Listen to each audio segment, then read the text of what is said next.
Hi, my name's Emily Gray, and I will be doing my reflection over my course that was about technology professional development for teachers.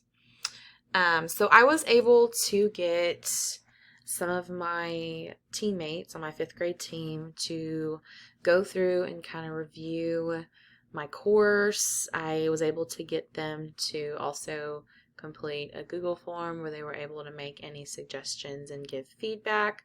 I think by having my teammates, my fifth grade teammates, complete the usability testing and review the course and provide the feedback was some of the best people I could have gotten to complete this, since it's teachers and this course is designed for teachers. The people that I got to complete this, they were of different technology levels. Some of them are very familiar with it. Some of them are comfortable with it. Some of them only use it whenever it's absolutely necessary.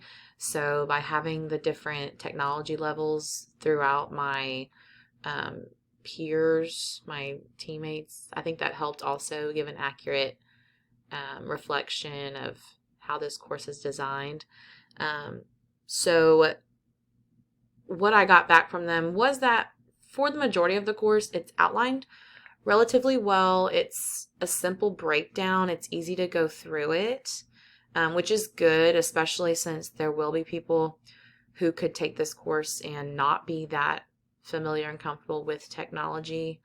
Some of the things that they had commented on and suggested was that in the syllabus I had the Zoom linked in here, and they said for better accessibility to have it also posted separately in the Start Here page. So I added that in there so that it's a little bit easier, especially kind of tying back to those participants who might not be as familiar with technology. Having that separate link will be a little bit easier. They commented and said that the course this syllabus looked good, but having the course outline and learning objectives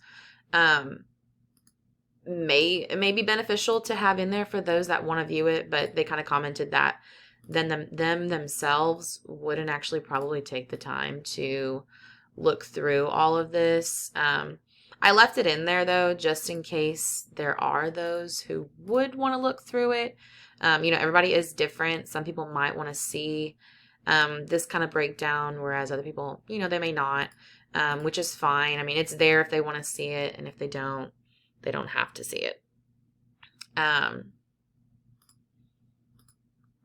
was I?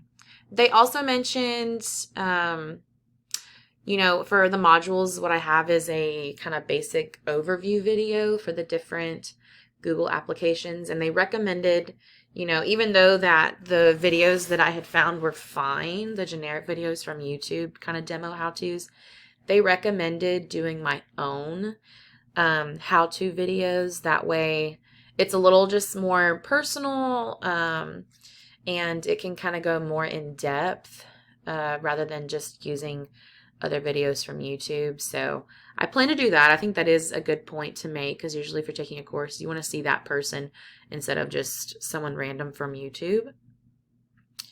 I think that being able to have them go through and give that feedback has helped me realize that, you can't really make a course completely on your own.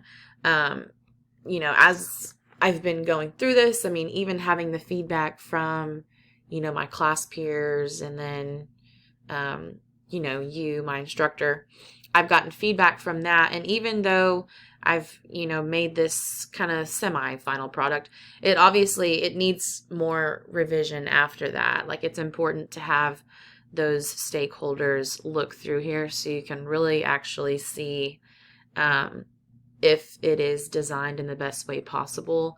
And they can provide feedback on different aspects that I may not have thought of, like the making my own videos. I wouldn't have thought of that myself, but my teammates let me know, and I can see where they're coming from with that.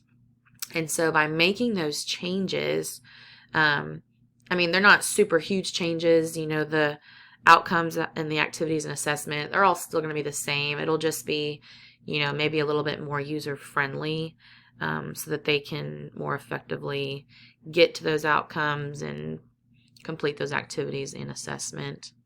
And so as they go through this course, I think that they said that my support that I plan to provide is pretty good. Having the Zoom link, that way if anyone has any questions or concerns while they're going through the course is good.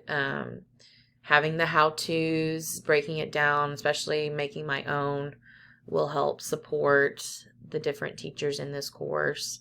And then providing that feedback on the different teachers on their assignments. That way it's individualized feedback for each person that'll also help support any needs and issues that they may have throughout the course.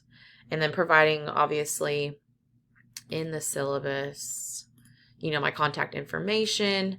That way, we have a clear line of communication if they ever do need any other assistance at a time that's not available in one of those Zoom link sessions. So I've enjoyed this. It's definitely opened my eyes that creating a course and designing it is not as straightforward as you may think. It requires a lot of feedback from different people who are familiar with creating courses, people that would be taking the actual courses. That way you can design the best course for your intended audience.